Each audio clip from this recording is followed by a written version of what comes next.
kami dari kelompok 8. Pada kesempatan kali ini kita akan ngebahas tentang sistem pendidikan di Indonesia. Sebelumnya, perkenalkan, nama saya Raden Evi Natasha Arifin. Saya Fani Siti Rahmatias. Saya Amelia. Saya Wafika Zurahman. Dan langsung aja. Oke. Jadi, kita kan tadi mau ngomongin tentang sistem pendidikan di Indonesia nih.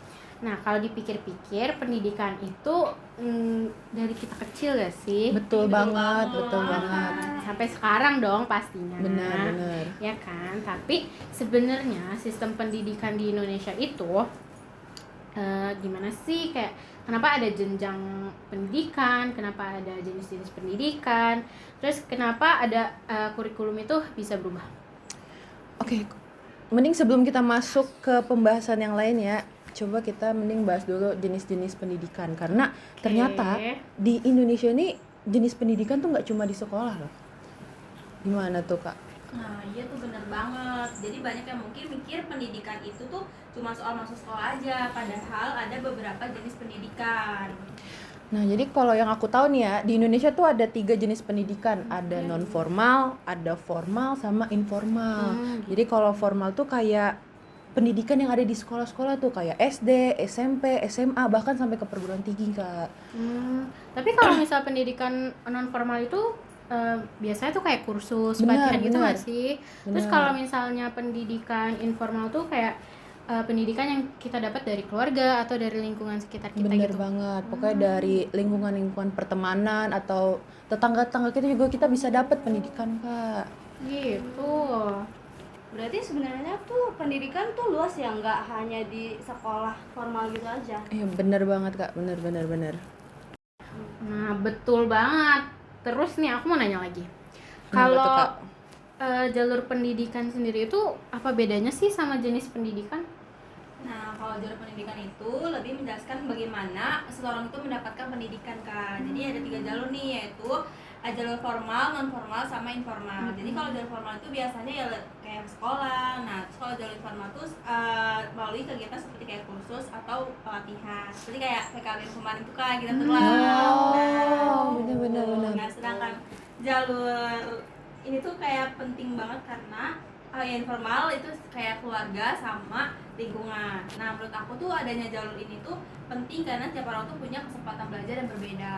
Kalau misalkan kita ngomongin pendidikan nih kan pasti kan nggak lepas ya dari jenjang pendidikan ya kan, karena kita dari kecil aja juga udah melewati beberapa tahap kan. Iya, bener banget. Iya, jadi itu jenjang pendidikan yang kita lalui itu kan dari PAUD, terus juga ke SD, SMP, SMA, atau bahkan jenjang perguruan tinggi seperti universitas gitu kan.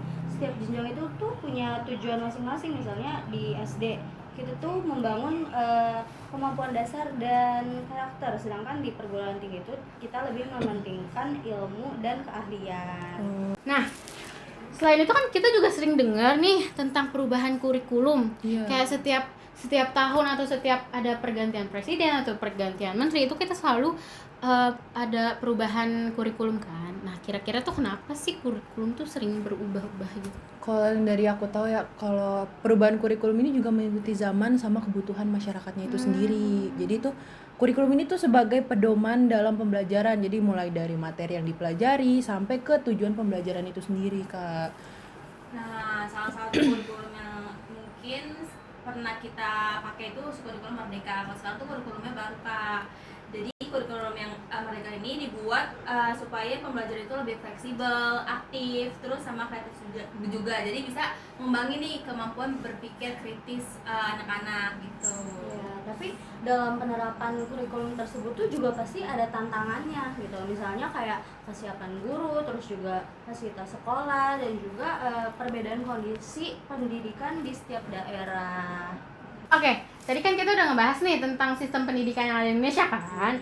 Nah, kalau dari pembahasan kita tadi, ternyata sistem pendidikan di Indonesia tuh ternyata cukup luas ya. Bener banget. Kayak nggak cuman tentang sekolah, tapi tuh kayak ada jenisnya, terus ada jalur masuknya dari apa aja, jenjangnya juga ternyata banyak, ada 3 tahap ya jenjangnya ya.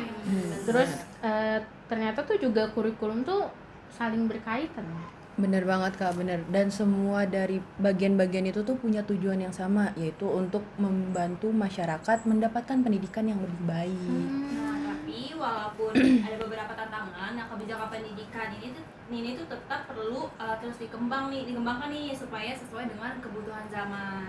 Nah, jadi kita kan sebagai mahasiswa nih, Mm-mm. itu tuh sangat penting untuk memahami sistem pendidikan di Indonesia ini, karena pendidikan itu tuh punya peran penting dalam perkembangan masyarakat.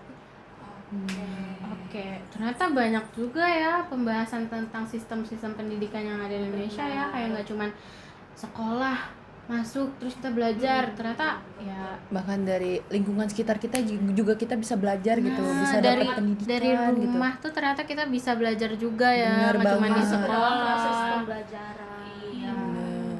Oke, mungkin segitu dulu chit-chat dari kelompok 8 tentang sistem pendidikan di Indonesia.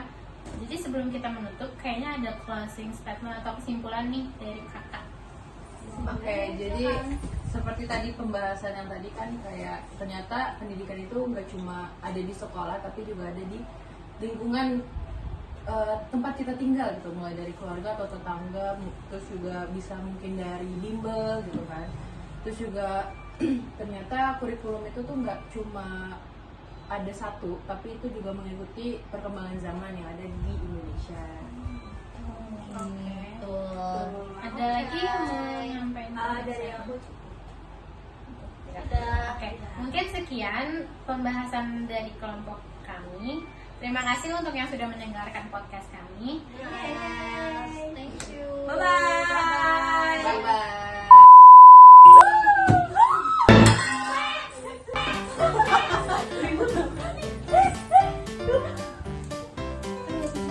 Astagfirullah, Bel.